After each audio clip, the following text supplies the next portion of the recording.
diyaarad dagaal oo ay leeyihiin ciidamada wadanka Ruushka ayaa lagu soo riday gobolka Idlib ee waqooyi galbeed dalka Suuriya halkaas oo ay ka taliyaan ciidamada mucaaradka ee dawladda Suuriya. wasaaradda gaashaandhigga ayaa waxay sheegtay in duuliyihii diyaaradaasi aanu ku dhiman burburka diyaaradaasi balse ay dileen dagaalyahanada ka taliya deegaankaasi.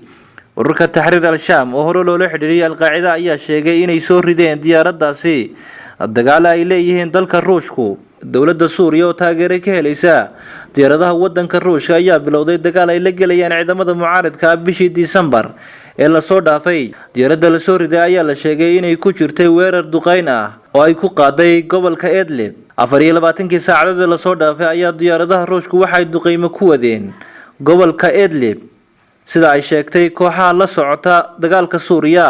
war ay soo dhigeen baraha bulshada ururka Tahriir al-Sham ayaa waxa ay ku sheegeen inay soo rideen diyaarad iyagoo isticmaalay gantaal ka garabka laga tuuro. kooxda ayaa waxa ay sheegtay in xilliga la soo riday diyaaradaasi ay duqeyn ka waday gobolka Idlib. ururka Tahriir al-Sham ayaa gobolkaasi sanadihii la soo dhaafay howlgal ka waday iyagoo dhowr jeer magaca ka bedelay ururkooda.